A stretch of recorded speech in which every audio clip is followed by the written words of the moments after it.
देखिए last class में bar magnet की मैग्नेटिक फील्ड, एक्सियल, इक्वेटोरियल, ठीक है, टॉर्क, ऑसिलेशन, ये सारा करवा दिया था, है ना? याद है? याद है? हाँ, ठीक है भैया। अभी आज इसके ऊपर कुछ क्वेश्चंस होंगे और एक दो टॉपिक कराऊंगा। क्वेश्चन की संख्या 10-12 है, 10-12 नहीं तो 5-6-7 तो होगी। क्वेश्चन बड़े आसान है। क्या कह रहे हैं देखिए, कह रहे भैया एक बार मैग्नेट है जो कि क्या है, प्लेस्ड है एक्सिस के साथ 30 डिग्री का एंगल बना रहा है। मैग्नेटिक फील्ड की वैल्यू कितनी रखी है? 0.2 टेस्ला। एक्सपीरियंस टॉर्क कितना एक्सपीरियंस कर रहा है? 0.06 newton metre. Calculate the magnetic movement of magnet. Second, find what orientation magnet correspond to stable equilibrium in the magnetic field. सबसे पहले निकालना अपने को मैग्नेटिक मूवमेंट। मैग्नेटिक मूवमेंट क्या होता है सबको पता है भैया। देखिए आप सब जानते हो भैया टॉर्क होता है क्या? टॉर्क क्या होता है? M B sine theta. यहां पर इतना बड़ा बड़ा लिखा हुआ है और इसको देखने से तेरा फायदा होगा। वो नहीं देख रहा, वो नहीं देख रहा, ठीक है? तो आपको भैया क्या निकालना है? मैग्नेटिक मोमेंट निकालना है। क्या निकालना है? तो भैया मैग्नेटिक मोमेंट क्या होगा? टॉर्क दे रखा है, मैग्नेटिक फील्ड दे रखा है और एंगल दे रखा है। तो भैया टॉर्क की वैल्यू दे रखी है कितनी? 0.06 है ना। मैग्नेटिक फील्ड कितना रखी है? 0.2 टेस्ला। और आपको साइन थीटा यानी एंगल कितना दे रखा है? आप 30 डिग्री रखोगे तो यहाँ पे आपका मैग्नेटिक मोमेंट आएगा। और कह रहा है किस ओरिएंटेशन में सबसे ज्यादा स्टेबल रहता है। तो आपको याद होगा मैंने कल दो कंडीशन आई थी, एक मोस्ट स्टेबल स्टेट, दूसरी most unstable state. Most stable state में ओरिएंटेशन क्या थी भैया? 0 डिग्री थी, यानी मैग्नेटिक मोमेंट और मैग्नेटिक फील्ड दोनों दूसरे क्या थे? पैरेलल थे। और मोस्ट अनस्टेबल स्टेट में मैग्नेटिक फील्ड मैग्नेटिक मोमेंट का क्या था? अपोजिट था। आगे बढ़ते हैं। हो गया क्वेश्चन? कोई दिक्कत तो नहीं है? कुछ यहाँ पे गणित तो नहीं उतारनी मैंने को आपको? चलो भैया, an electron in an atom, ठीक है, revolves around the nucleus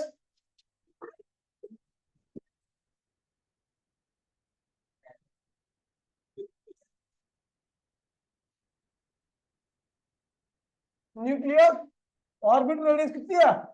0.5 angstrom. Calculate the equivalent magnetic moment. याद देखिए आपको मैंने बताया था जब एक इलेक्ट्रॉन घूमता है एटम में, एटम के न्यूक्लियस के चारों, तो इलेक्ट्रॉन के घूमने की उसे करंट आता है। क्या आता है? यानी वो एटम कैसा बिहेव कर रहा है? करंट कैरिंग लूप की तरह। कैसा बिहेव कर रहा है? और करंट कैरिंग लूप का मैग्नेटिक मोमेंट क्या होता है? आई ए। क्या होता है? अपने को करंट नहीं पता, लेकिन इलेक्ट्रॉन के घूमने से जो करंट होता है वो होता है चार्ज अपॉन में टाइम इनटू में एरिया। चार्ज अपॉन में टाइम इनटू में एरिया। अगर मैं देखूं तो ई 1 में कैपिटल डी। कैपिटल डी क्या है? Time period of complete revolution. और ये होता है किसके बराबर? फ्रीक्वेंसी के बराबर। 1 में टी किसके बराबर होता है? फ्रीक्वेंसी के बराबर। और एरिया क्या होगा? पाई आर। आपको सब कुछ पता लग गया। ई पता है इलेक्ट्रॉन के ऊपर चार्ज, फ्रीक्वेंसी दे रखी है 10 मेगा हर्ज है। कितना? Mega hertz. पाई की वैल्यू 3.14 और रेडियस कितनी रखी है? 0.5 एंगस्ट्रॉम, यानी 0.5 गुणा 10 की पावर माइनस 10 मीटर। निकाल लोगे भैया? खत्म हो गया, कुछ नहीं है। आगे बढ़ते हैं। अगला क्वेश्चन आ रहा है भैया, यही बड़ा प्यारा क्वेश्चन है। कह रहा है an electron moves around the nucleus in hydrogen और एटम ऑफ रेडियस इतना दे रखा है और वेलोसिटी आपको दे रखी है। आपको मैग्नेटिक क्या क्या निकालना है? पहले निकालना है इक्विवेलेंट करंट। क्या निकालना है? तो भैया करंट क्या होता है? चार्ज अपॉन में टाइम होता है। इलेक्ट्रॉन के ऊपर चार्ज कितना होता है? ई। और टाइम क्या ले रहे हैं हम? कंप्लीट रिवॉल्यूशन का ले रहे हैं। अपने को टाइम तो दे नहीं रखा, लेकिन हाँ इलेक्ट्रॉन की वेलोसिटी दे रखी है। तो हम क्या लिख देंगे? ई इक्वल्स टू में टाइम क्या होता है? डिस्टेंस। डिस्टेंस अपॉन में स्पीड। डिस्टेंस क्या लेंगे? क्योंकि time period of complete revolution है ये, तो कंप्लीट रिवॉल्यूशन का डिस्टेंस और कंप्लीट रिवॉल्यूशन में जो वेलोसिटी यूज हुई, कंप्लीट रिवॉल्यूशन का डिस्टेंस क्या होता है? 2 पाई आर। और वेलोसिटी कितनी है अभी? ठीक है भैया, तो यहाँ पर हम देख रहे हैं कि सारा कुछ पता है। ई इलेक्ट्रॉन पे चार्ज पता है, वेलोसिटी आपको दे रखी है, ठीक है। और 2 पाई, और रेडियस आपको एटम की दे रखी है, कितनी दे रखी है भैया, ये रहा 0.51 एंगस्ट्रॉम, इसको मीटर में कन्वर्ट कर लेना। उसके बाद कह रहा है भैया the magnetic field produce by the, देखिए जब भी इलेक्ट्रॉन घूमता है तो करंट कैरिंग लूप बनती है, और करंट कैरिंग लूप के सेंटर में जो मैग्नेटिक फील्ड का फॉर्मूला होता है, अगर आपको याद होगा तो म्यू नॉट आई अपॉन में 2r होता है, second fourth chapter, mu naught I upon में एक्सिस पे अलग होता है, सेंटर पर ये वाला होता है, ठीक है। तो म्यू नॉट पता ही है, आई अपने निकाल लिया ये रहा, और रेडियस आपको ऑलरेडी पता है, निकल आएगी। चलो आगे बढ़ते हैं। तो उसके बाद कह रहा है भैया magnetic movement associated with the electron, तो भैया करंट कैरिंग इलेक्ट्रॉन कैसा बिहेव कर रहा है, मैग्नेटिक लूप की तरह, और मैग्नेटिक लूप का मैग्नेटिक मोमेंट क्या होता है भैया, आई ए। आपको करंट पता है ये रहा, आपको एरिया पाई आर स्क्वायर करके निकल जाएगा, आ जाएगा। आगे बढ़ते हैं।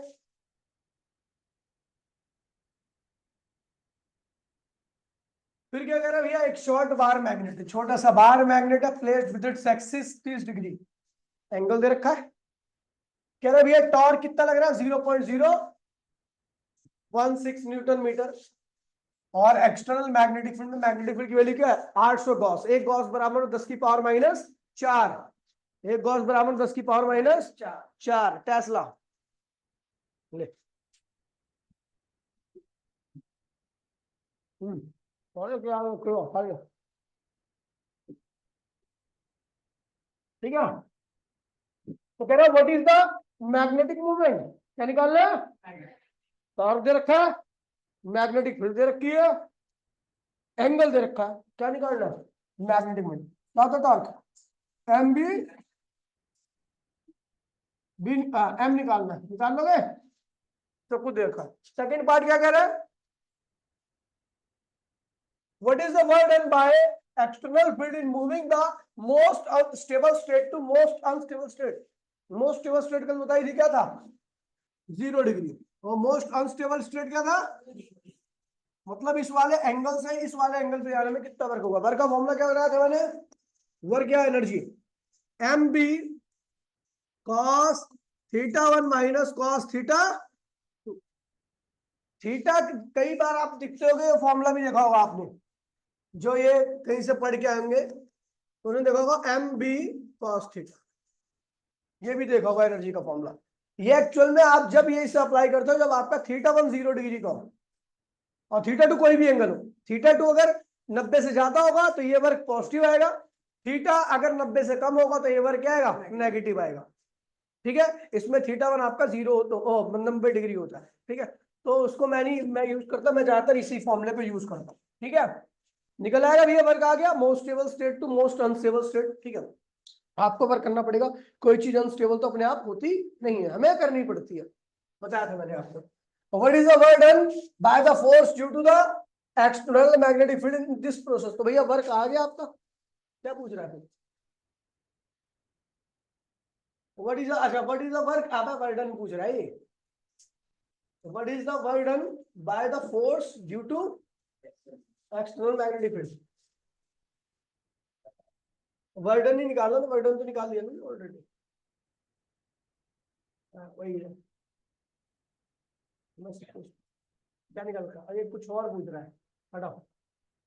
उसके बाद वाला क्वेश्चन देखिए, अ शॉर्ट बार मैग्नेट, एक छोटा सा बार मैग्नेट है, मैग्नेटिक मोमेंट कितना रखा है, एम, ये रखा है, is placed with this axis, axis theta दे रखा है आपको, यूनिफॉर्म मैग्नेटिक फील्ड, एक्सपीरियंस है टॉर्क दे रखा है आपको, मैग्नेटिक मोमेंट निकाल लोगे, सारे एनसीईआरटी क्वेश्चन देखो ऐसे आते हैं, एनसीईआरटी क्वेश्चन सब एक जैसे होते हैं। फिर कह रहा है in which orientation will bar magnet will be in stable equilibrium, तो 0 डिग्री, यानी मैग्नेटिक मोमेंट और मैग्नेटिक फील्ड एक दूसरे के पैरेलल हो, खत्म।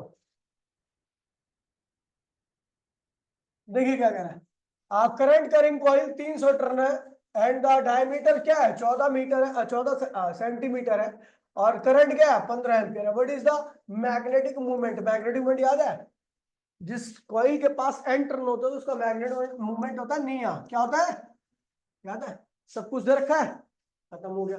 करंट दे रखा है, नंबर ऑफ टर्न दे रखी है, और एरिया निकल आएगा पाई आर स्क्वायर, डायमीटर दे रखा है तो रेडियस जो होती है डायमीटर की डबल होती है, पर हाफ होती है। अब देखिए ये वाला टॉपिक काफी ज्यादा पूछे आता है, ठीक है। एक बार मैग्नेट जो होता है वो सोलिनॉइड की तरह बिहेव करता है। कैसे? एक बार मैग्नेट सोलिनॉइड की तरह बिहेव, तो हमें यहाँ पे सिमिलरिटी वाले पॉइंट्स बताने हैं कि एक बार मैग्नेट और एक सोलिनॉइड में क्या सिमिलरिटी होती है। तो 4-5 सिमिलरिटी पॉइंट बता करके हम कह देंगे भैया so bar magnet act as a solenoid या solenoid act as a bar magnet. पहला देखिए, पहला पॉइंट कह रहा है कि यदि आप एक बार मैग्नेट को ऐसा फ्रीली सस्पेंड कर दोगे, ऐसा फ्रीली सस्पेंड कर दोगे, तो ये अर्थ की मैग्नेटिक फील्ड के हिसाब से अपने आप को क्या करेगा, अलाइन कर लेगा। उसी प्रकार से यदि एक करंट कैरिंग सोलिनॉइड है और उसको आप फ्रीली सस्पेंड कर दोगे तो वो भी क्या करेगा, अर्थ की मैग्नेटिक फील्ड के हिसाब से अपने आप को अलाइन कर लेगा। ये पॉइंट सिमिलर हो गया दोनों में, है ना। वही लिखा हुआ, freely suspended current carrying coil solenoid align itself according to its magnetic field same as बार बार।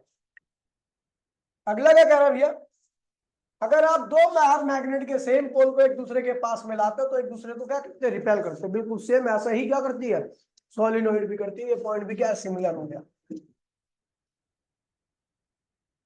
देखिए ये वाला पॉइंट देखिए, एक बार मैग्नेट के एक्सिस पे मैंने आपको मैग्नेटिक फील्ड निकलवा दी थी, निकलवाई थी।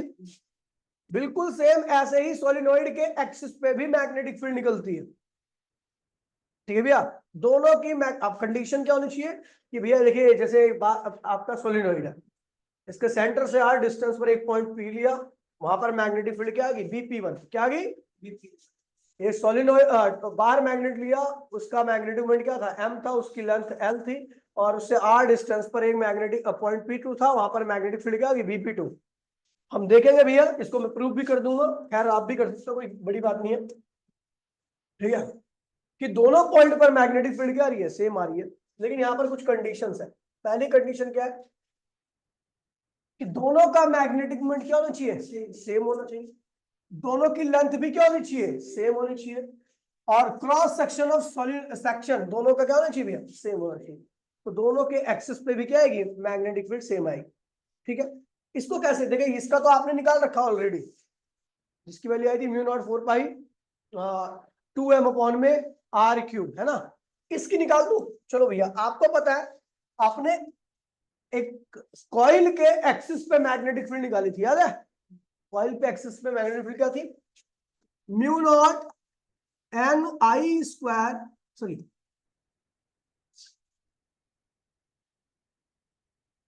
मैं इसकी बात कर रहा हूं, एक सिंगल कॉइल के एक्सिस पे r डिस्टेंस पर।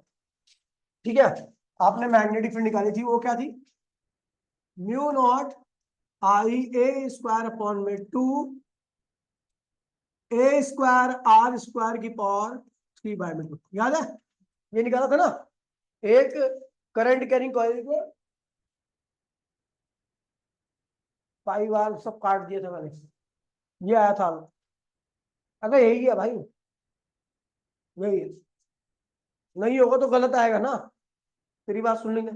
ठीक है, अब हमें पता है ये 1 टन के एक्सिस r डिस्टेंस पर मैग्नेटिक फील्ड है। हम जानते हैं सोलिनॉइड में ऐसी कितनी टन होती है, n टन। क्या होती है, चलो, तो μ0 n/a² से मल्टीप्लाई कर दिया, 2 से भी मल्टीप्लाई कर दिया, 2 से मैंने मल्टीप्लाई कर दिया ऊपर। ठीक है, और n टर्न के लिए मैंने n से भी मल्टीप्लाई कर दिया, समझ गए। n टर्न के लिए n से मल्टीप्लाई किया और 2 से अपने आप मल्टीप्लाई कर दिया, ताकि नीचे क्या बन जाए, 4 क्या बन जाए, ये क्या होगा, a² r² 3/2। अभी कोई दिक्कत तो नहीं है। अभी क्या हुआ, μ0 4 को हमने अलग लिख दिया। ठीक है, और देखिए सुन लीजिए, अगर ये मैं देखूं तो ये क्या बन गया, πa² क्या है, कॉइल का एरिया, n क्या है, नंबर ऑफ टर्न, I क्या है, करंट, निया क्या था, मैग्नेटिक मूवमेंट क्या था, Ni, और ये पूरा क्या हो गया A, तो ये क्या हो गया, निया।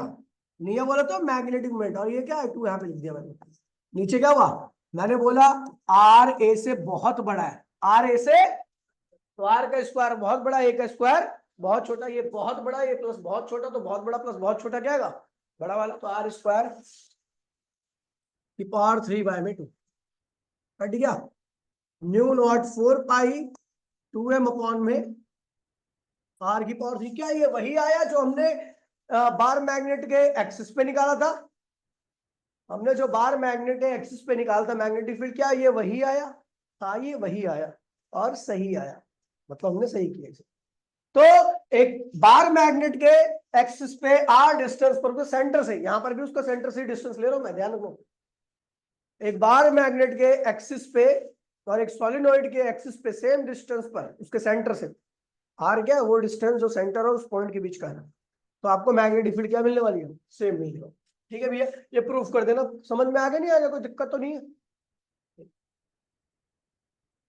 उसके बाद है अभी गॉस लॉ इन मैग्नेटिज्म। ये बहुत आसान है, कोई दिक्कत नहीं है।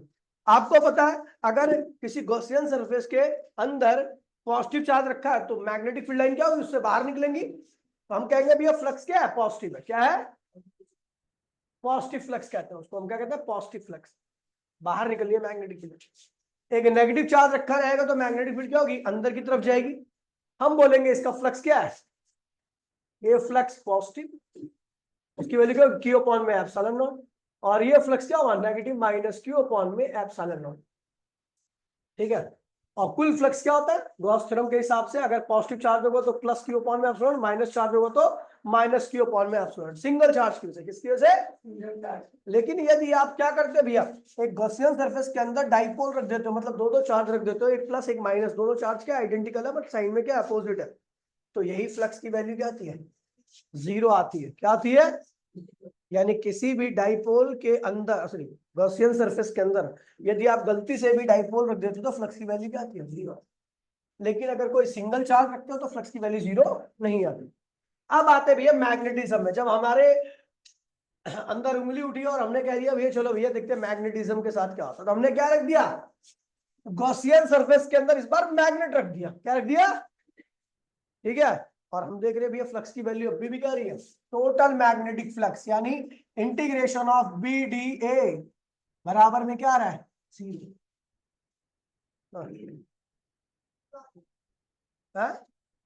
अब जितनी magnetic field, electric field line positive से निकलती है, पॉजिटिव फ्लक्स होता है, उतनी दूसरी साइड से इलेक्ट्रिक फील्ड लाइन अंदर आ जाती है। आउटवर्ड फ्लक्स बराबर में इनवर्ड फ्लक्स। आउटवर्ड क्या है? पॉजिटिव, इनवर्ड क्या है? नेगेटिव। दोनों सेम है क्योंकि एक ही चार्ज से, समझ गया? तो नेट फ्लक्स क्या था? जीरो। इस केस में हर बार जीरो आ रहा है। इस बार हमने मैग्नेट तोड़ तोड़ करके चटनी बना करके मैग्नेट की वो भी रखी, फिर भी फ्लक्स जीरो आ रहा है। इसे नीचे कर ले सुअर कहीं का। उसके बाद फिर क्या हो गया? फ्लक्स जीरो आ रहा है। इसका मतलब भैया मैग्नेट को कितना भी तोड़ लो, कितना भी छोटा कर लो, चटनी बना लो, फिर भी क्या मिलेगा? फ्लक्स जीरो आएगा। इसका मतलब मैग्नेट कभी मोनोपोल की फॉर्म में एग्जिस्ट नहीं, हमेशा किसकी फॉर्म में एग्जिस्ट करता है? मोनोपोल का मतलब क्या होता है? जहां पर तीन चार्ज हो, जहां पर तीन पोल हो उसे क्या कहते हैं? मानो मोनोपोल। क्या? अब मानो जहां पर तीन चार्ज हो उसको मोनोपोल कहते हैं, और जहां पर बेटा जहां पर दो चार्ज हो उसको टेट्रापोल कहते हैं। सुगर मोनो मतलब एक होता है, इतना क्या देवानंद का लड़का हो गया भाई। ये सोचो मैं क्या बताऊं मैं। अर्थ मैग्नेटिज्म देखिए आउट ऑफ सिलेबस टॉपिक है, ठीक है, लेकिन मैं फिर भी आपको पढ़ा रहा हूँ। अर्थ मैग्नेटिज्म बड़ी पुरानी कहानी है, बहुत सारी थ्योरीज थी। कॉन्स्पिरेसी थ्योरी कहते हैं ना, क्या कहते हैं उसे? Conspiracy theory. हाँ वो जो भी है एक ही बात है। बहुत सारी थ्योरीज दी गई है अर्थ की मैग्नेटिक फील्ड के लेकर के। क्या है भैया, कई साइंटिस्ट ने बोला कि भैया अर्थ की मैग्नेटिक फील्ड आती है, अर्थ के अंदर एक बहुत बड़ा चुंबक रखा हुआ है उसकी वजह से, और वो चुंबक रखा था बुड्ढे के पापा ने। ठीक है। फिर भैया कई सारे वैज्ञानिकों ने ये बोला था कि भैया जो अर्थ की मैग्नेटिक फील्ड आती है वो आयनोस्फीयर की वजह से आती है। आयनोस्फीयर जानते हो ना, सबकी टॉप, सबसे टॉप की लेयर होती है हमारे यहाँ पे, ठीक है, एटमोस्फीयर में इधर। फिर भैया एक थ्योरी दी गई और सबसे सटीक थ्योरी है कि भैया अर्थ के जो कोर है वो मोल्टन स्टेट में, और अर्थ का कोर मोस्टली जो बना हुआ है वो आयरन और निकल से मिलकर बना हुआ है। इतना हाई टेम्परेचर है कि वो भैया जो निकल और आयरन है वो क्या है भैया आयनिक फॉर्म में आ गया, यानी पूरा आयन बन गया। क्या बन गया? आयन बन गया। फ्रीली इलेक्ट्रॉन वहां पर रहते हैं, आयन्स रहते हैं, और अर्थ आपकी लगातार क्या करती है, अपने एक्सिस पे घूमती रहती है। घूमने की वजह से वो आयंस भी अर्थ के साथ घूमते हैं और वहां पर क्या बनता है, करंट कैरिंग लूप बन जाता है। और जहां पे करंट कैरिंग लूप होता है वहां पर क्या आती है भैया, मैग्नेटिक फील्ड आती है। अब ये चीज प्रूफ होती है भैया अगर हम मार्स को देखें तो मार्स के साथ एक समस्या है कि मार्स का साइज छोटा है। और मार्स का साइज, जिस प्लेनेट का साइज छोटा होता है उसकी जो स्पेसिफिक हीट कैपेसिटी होती है वो क्या होती है, बहुत कम होती है। ठीक है, वो हीट को अपने अंदर स्टोर नहीं कर पाता। और स्पेसिफिक हीट नहीं, वो thermal heat capacity, thermal heat capacity क्या होती है, कम होती है। अब मार्स ने क्या किया, छोटे साइज की वजह से अपने अंदर की सारी हीट को जल्दी से रिलीज कर दिया। उसका जो कोर था वो मोल्टन से सॉलिड स्टेट में हो गया। सॉलिड स्टेट में कोई भी आयन फ्री नहीं रहता। अब घूमने का भी कोई फर्क नहीं पड़ता, अब वो करंट नहीं बनेगा। ठीक है भैया, तो इस चीज को वेरीफाई करता है मार्स। ठीक है, और समझ गया। और इसको वेरीफाई करता है एक और, क्या नाम है उसका, वीनस। ठीक है, वीनस जो है उसकी रोटेशन एक्सिस में ना के बराबर है। ठीक है, उसका एक दिन जो होता है उसके एक साल से बड़ा होता है। समझे नहीं समझे, उसका एक दिन जो होता है उसके एक साल से भी बड़ा है। मतलब जो एक 24 घंटे का हमारा एक दिन होता है और एक साल 365 दिन का होता है, लेकिन उसके साथ उल्टा है, उसका एक दिन एक साल से बड़ा हो जाता है। तो इसका मतलब उसकी एक्सिस पे रोटेशन ना के बराबर है, ना के बराबर है। तो भैया उसका मोल्टन कोर तो है लेकिन घूम नहीं रहा। मतलब दोनों चीज चाहिए। अगर किसी प्लैनेट की मैग्नेटिक फील्ड है, कोई मैग्नेटिक फील्ड क्रिएट कर रहा है कोई प्लैनेट, तो उसके पास दोनों चीज होनी चाहिए। एक तो उसके पास मोल्टन कोर होना चाहिए, दूसरा अपने एक्सिस पे रोटेट भी करना चाहिए। दोनों में से कोई सा एक भी नहीं है, दोनों नहीं है तो मैग्नेटिक फील्ड नहीं होगी। ठीक है भैया, सबसे स्ट्रॉन्ग मैग्नेटिक फील्ड किसकी है, जुपिटर की। ठीक है भैया, अगर सूरज को हटा दिया जाए। ठीक है भैया, तो फिर उसका एक्सिस पे स्पिन भी बहुत ज्यादा है और उसका जो कोर है, ठीक है, उसमें हाइड्रोजन भी प्लाज्मा स्टेट में होता है। प्लाज्मा स्टेट जानते हो ना, प्लाज्मा ऐसा चिपचिपा जैसे जेली नहीं होती वैसा, हाइड्रोजन भी उसमें ऐसे ही रहता है। सॉलिड और लिक्विड के बीच का स्टेट होती है। ठीक है, चलो भैया बात करते हैं भैया cause of earth magnetic field. तो अर्थ की जो मैग्नेटिक फील्ड है, ठीक है, पहले अर्थ मैग्नेटिज्म देख लेते हैं। तो it is the branch of physics. चलो ठीक है, आज इतना ही रहने देते क्योंकि नया टॉपिक है। और आप लास्ट टॉपिक ये चैप्टर का बचा हुआ है, अगली क्लास में चैप्टर फिनिश। मैंने कहा था 5 क्लास और मेरे ख्याल से चौथी क्लास है। मिलते अगली क्लास में, टाटा बाय बाय, जय हिंद जय भारत।